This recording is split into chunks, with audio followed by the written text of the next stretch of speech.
नमस्कार दोस्तों। आज समाज में बहुत से ऐसे पंथ हैं जो कहते हैं कि गुरु नहीं बदलना चाहिए, गुरु बदलने से पाप लगता है।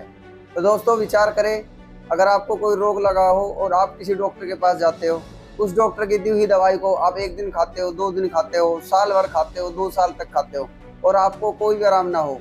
और ऐसे में अगर आपको कोई कहे कि इस डॉक्टर की दवाई से आपको आराम नहीं है, तो आप डॉक्टर बदल लें। तो दोस्तों समझदारी इसी में ही है कि वो इंसान तुरंत अपना डॉक्टर बदल ले।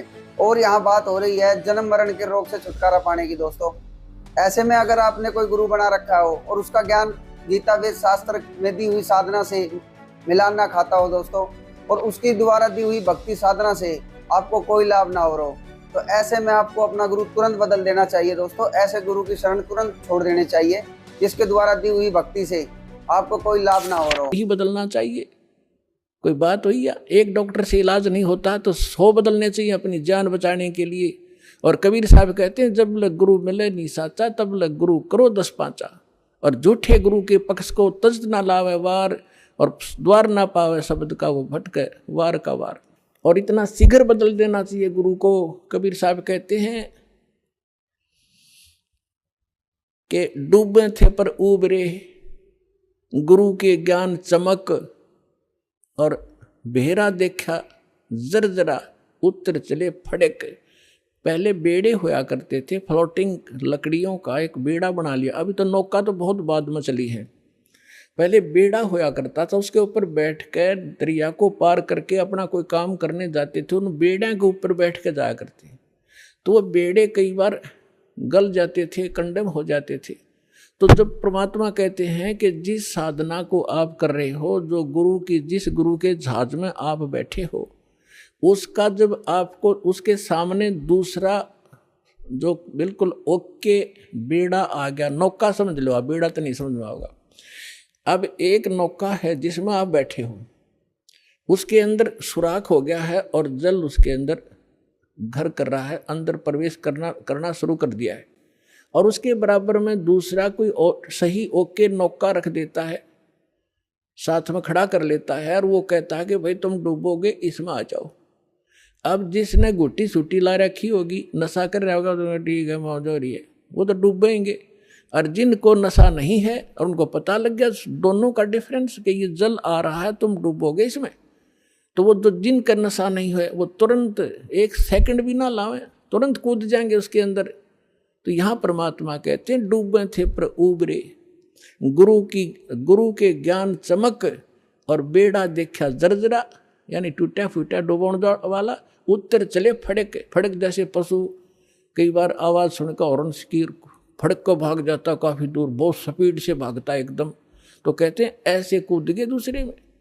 तो परमात्मा कहते हैं झूठे गुरु के पक्ष को तजत ना लावे वार, 1 सेकंड के अंदर। अब ऐसे में आपके मन में एक सवाल उत्पन्न होगा कि वर्तमान में तो बहुत सारे गुरु हैं, फिर हम किसको गुरु बनाए। तो दोस्तों हमारी पवित्र गीता जी इस चीज को प्रमाणित करती है।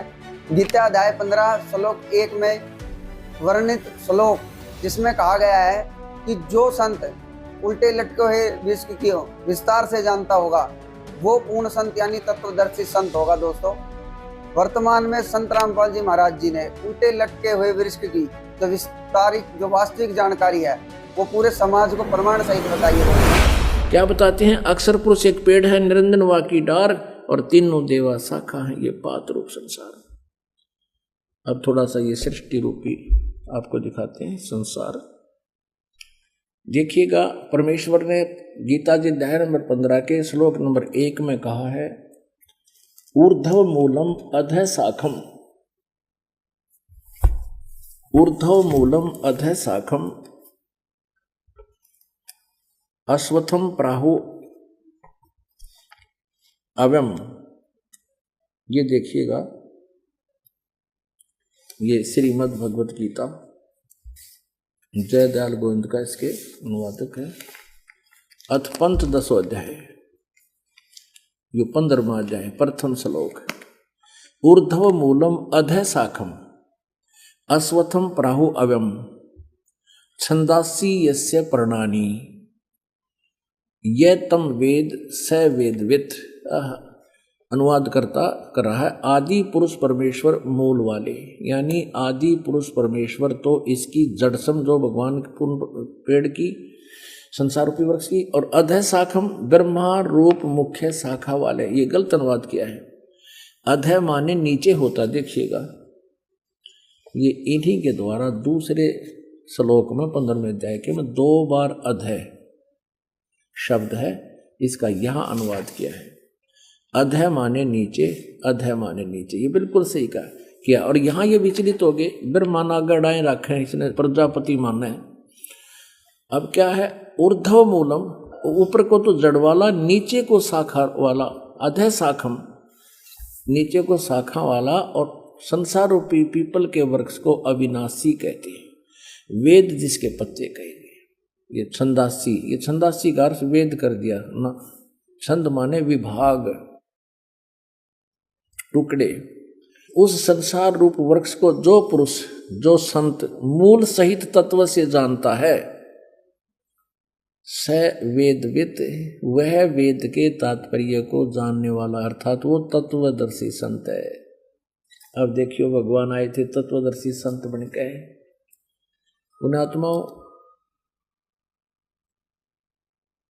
गीता जी अध्याय नंबर 15 के श्लोक नंबर 1 में स्पष्ट कर दिया कि ऊर्ध्व मूलम अधः शाकम प्राहु अश्वत्थम अवम, और छंदासी यस्य पर्णानि ये तम वेद स वेदवित। अब क्या बताया है कि उस संसार रूपी वृक्ष के ऊपर न तो जड़, जड़ तो मूल मालिक है, कुल परमात्मा समझो, जिससे सारे ब्रह्मांडों को आहार मिलता है, वो सबका धारण पोषण करता है, वो परमात्मा तो समझो संसार रूपी वृक्ष की जड़ है। और नीचे को तीनों गुण, रजगुण ब्रह्मा, सतगुण विष्णु, तम गुण शिव जी रूपी शाखाएं हैं। और जो संत इनके सभी पार्ट्स को, सभी विभागों को बता देगा, तना कौन है, मूल कौन है, टार कौन है, और पत्ते कौन, शाखा कौन, सवेदवित, वो तत्वदर्शी संत है। परमेश्वर ने 600 वर्ष पहले बताया था। देखिएगा ये अब संसार रूपी वृक्ष का चित्र। ऊर्ध्व मूलम अधः शाखम, ऊपर को जड़ वाला, जड़ तो समझो पूर्ण परमात्मा परम अक्षर ब्रह्म है, और नीचे को शाखा वाला। परमात्मा ने कहा अक्षर पुरुष एक पेड़ है, ये समझो इतना। पृथ्वी से बाहर जो दिखाई देता है उसको पेड़ कहते हैं। ये अक्षर पुरुष तना है, ये तो अक्षर पुरुष है। जैसे गीता जी अध्याय नंबर 15 के श्लोक नंबर 16 और 17 में 3 पुरुष बताए हैं, एक अक्षर पुरुष, एक ये सर पुरुष यानी ज्योति निरंजन डार, और एक परम अक्षर ब्रह्म है, उत्तम पुरुषत्व अन्य, ये जड़ है, ये परम अक्षर ब्रह्म है, ये मूल मालिक है, पूर्ण परमात्मा आदि पुरुष परमेश्वर, तो इस संसार रूपी वृक्ष की जड़ समझो। तो क्या बताया परमात्मा ने कि अक्षर पुरुष एक पेड़ है, और ज्योति निरंजन वा की डार, इसको सर पुरुष भी कहते हैं, ब्रह्म भी कहते हैं, इसको काल भी कहते हैं। इसको डार समझो, सरपुरुष, सरब्रह्म अर्थात सरपुरुष, इसको काल ब्रह्म भी कहते हैं, इसको सर्वपुरुष भी कहते हैं। ये अक्षर पुरुष कहलाता है।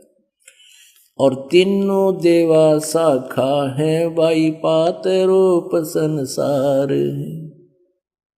परमेश्वर ने 15वें अध्याय को, गीता जी को इस एक ही अपनी अमृतवाणी के एक ही लोकोक्ति में, एक ही दोहे में स्पष्ट कर दिया है।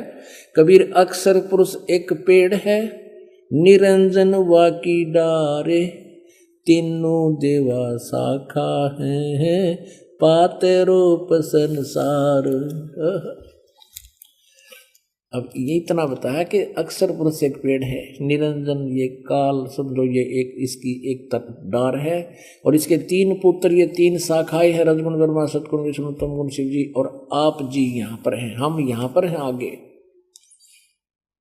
अब ध्यान करना, हम यहाँ पर हैं आगे। अपने आत्माओं, श्रीमद् भगवद गीता अध्याय नंबर 15 में ये स्पष्ट कर दिया कि ऊपर को जड़ वाला, नीचे को तीनों गुण रूपी शाखा वाला, ये उल्टा लटका हुआ एक संसार रूपी वृक्ष है। जड़ तो समझो परमअक्षर ब्रह्म है, ये पूर्ण परमात्मा है, और नीचे की तीनों गुण रूपी शाखा बता दी, काल ने और कुछ नहीं बताया।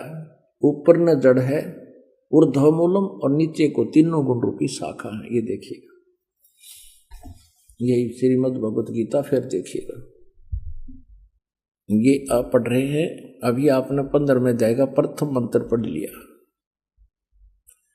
जो संत इस संसार रूपी वृक्ष को मूल सहित जड़ते लेकर पत्याति सही बता देगा, स वेदविद, वह वेद के तात्पर्य को जानने वाला। आगे देखना 2 में क्या कहा है कि उस संसार वृक्ष की तीनों गुण रूप है। जल से बड़ी हुई नहीं, तीनों गुण रूप है। विषय परवाला, ये भी देख लियो साथ में, विषय परवाला शाखा, ये विषय विकारों वाली तीनों गुण रूपी शाखाएं हैं। इसका सीधा अर्थ बनता है, इनने तो और कुछ लिख रखा है। वो नीचे और ऊपर फैली हुई है मनुष्य लोक में, कर्मों के बंधन में कर्मानुसार बांधने वाली, जैसा जिसका कर्म है उस तरह रोके रखने वाली की भी ये मुख्य कारण है। मूलानी, ये तीनों गुण, रजगुण ब्रह्मा, सतगुण विष्णु और तमगुण शिव जी, ये जीवों को कर्मानुसार यहाँ बांधे रखती हैं, यहाँ फंसाए रखते हैं। ऊपर और नीचे व्यापत हो रही है तीनों, यानी ब्रह्मा विष्णु महेश जी की जो स्थिति है, इनका जो प्रभुता है इस पृथ्वी लोक पर, नीचे पाताल लोक पर और ऊपर स्वर्ग लोक पर, इनमें एक एक विभाग के मंत्री हैं। ये रजगुण विभाग के ब्रह्मा जी, सतगुण विभाग के विष्णु जी, तमगुण विभाग के शिव जी। और जहाँ तक बात आती है गुरु बदलने की, तो दत्तात्रेय जी ने 24 गुरु बनाए थे, और जब 25वें गुरु स्वयं कबीर साहिब जी उनको मिले थे, तब उनका मोक्ष हुआ था दोस्तों। और भी जगह पूर्ण संत की पहचान बताई है दोस्तों, 4 वेद 6 शास्त्र और 18 पुराण। अगर वो पूर्ण संत होगा तो वो पूर्ण संत जो होगा वो 4 वेद 6 शास्त्र और 18 पुराण का ज्ञान देगा। पूरे विश्व में वर्तमान में संत रामपाल जी महाराज जी एकमात्र वो तत्वदर्शी संत है दोस्तों, जो 4 वेद 6 शास्त्र और 18 पुराण का ज्ञान आज पूरे समाज को टीवी चैनलों के माध्यम से दे रहे हैं दोस्तों। आप सभी से हमारा हाथ जोड़कर निवेदन है कि संत रामपाल जी महाराज जी का सत्संग एक बार जरूर सुने, उनका ज्ञान समझकर संत रामपाल जी महाराज जी से नाम उपदेश लेकर अपना कल्याण करवाए दोस्तों। और ऐसी ही वीडियो पाने के लिए हमारे चैनल को सब्सक्राइब जरूर करें। मिलते हैं अगली वीडियो में, तब तक के लिए धन्यवाद।